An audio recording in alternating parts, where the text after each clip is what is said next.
This is the eighth video of the glass bead game, and we've been going through all of the um, things that I've learned from the book, and we've talked about the book and all the influences.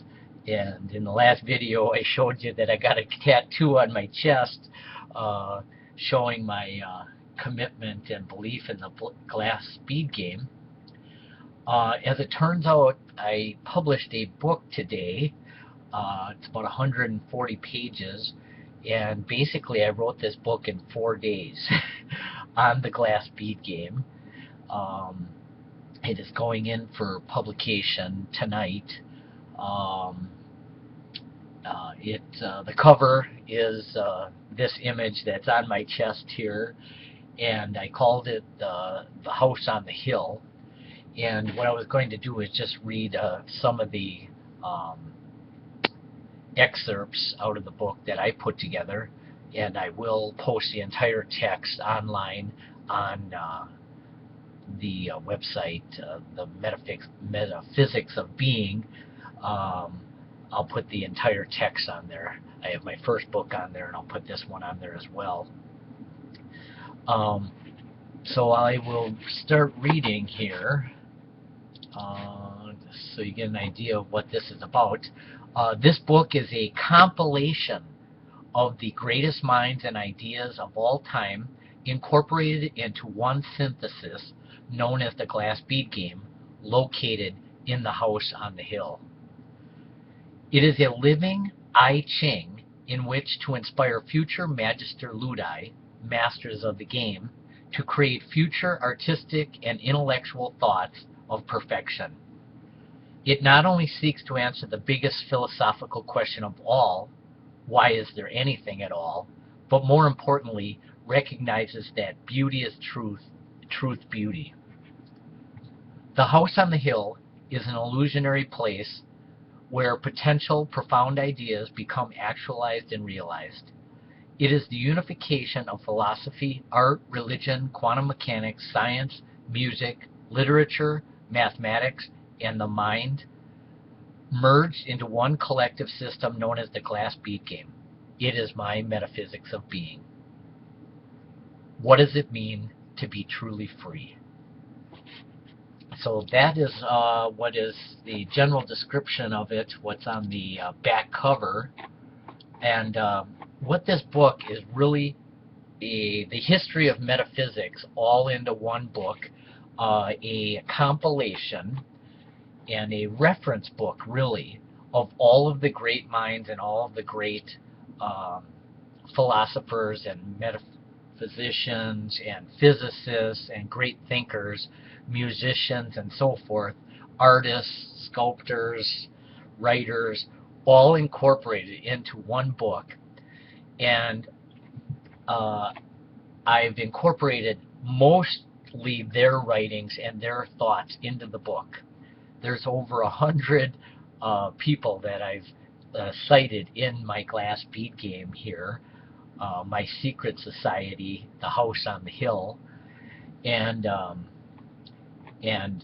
in addition to their thoughts and writings, I've added my thoughts and the relevance to the glass bead game and existence and metaphysics and so forth. So I thought I would just read a little bit. This book was inspired by the book The Glass Bead Game by Hermann Hesse. This is an entelechy of a theoretical possible coming to be an actualization of an ultimate existence. That word entelechy, E-N-T-L-E-C-H-Y, has philosophical meanings. In Aristotle, it meant the actualization of the potential. Leibniz also used that word as the perfection of being. So I just thought it was an interesting word. I really had not known it prior, but I saw it written somewhere and picked up on it and liked it and put it in here. This is the synthesis of all of the great minds and the disciplines in the history of philosophy, religion, science, mathematics, music, art, literature, poetry, painting, sculpting, and theater, etc., to name a few, to create an alternative supreme reality. It is an intellectual and artistic hall of fame of sorts. The study and realization of the self at a higher state of consciousness came to be in writing this book. Again, I wrote this book in 4 days, literally. Again, it's a compilation, so to a great extent I was using other people's writings and so forth and synthesized them all into a book. I've been staying up till 1 in the morning every single night. I get up early. Again, I'm have a job in business by day, and every night I have found so much joy in putting this book together. A creative freedom was exercised without concern for convention, criticism, or the mundaneness of everyday pragmatic views, ways of thinking in society, and limited viewing of the world. In one respect, you can say that this is a history of metaphysics, but is also the synthesis of all the profound ideas that fuse into one ultimate conception of reality. This glorified reality and act of creating is at the foundation of my glass bead game in my metaphysical house on the hill. The following is a compilation of all the great thinkers that I have had the luxury and privilege to read and incorporated into my sanctuary. Much of the books is comprised of the thoughts and ideas of these great minds, which magnify the artistic glory of the glass bead game. I certainly could not say it any better than they have said it themselves, but have tried to elaborate on its significance to my glass bead game. Although many of the reproductions of these great men and women's work may seem as contradictory to each other, they are all significant in their own way towards the ultimate concept of truth. Moreover, I feel that I have almost attained immortality myself in writing this book, since it has been done in that timeless type of fashion, and the essence of it will forever be. In a way, this manuscript is considered my living Bible, or I Ching, in which I am able to refer back to it and build upon further creations of the reality of the glass bead game. It is an open system. And in my table of contents, I referred to many of the people we've talked about in the videos, and that's pretty much my table of contents. All the people that are included in the book. I think there's maybe 100. It's 140 pages, so I don't know, maybe a page a guy. Maybe there's less. I don't know how many people there are in here. These are all people I just, off the top of my head, in 4 days, compiled a book, and it is in for publishing tonight and will be in print probably within the next week or two. Just an example, Hermann Hesse, The Glass Bead Game. I started out with his writings, and here's just a paragraph. Here's what I wrote about him. Hermann Hesse believed in the Eastern way of thinking and mysticism, in which he viewed reality from a different perspective than the Western ways of thinking. It pursues a state of nirvana through the study of the self and reality by shedding the ego and becoming one with the experience of reality. Similar to the ecstasy that a mountain climber experiences when he climbs Mount Everest, in which he becomes one with the event. Time and the self disappear and merges through a focus on the task at hand.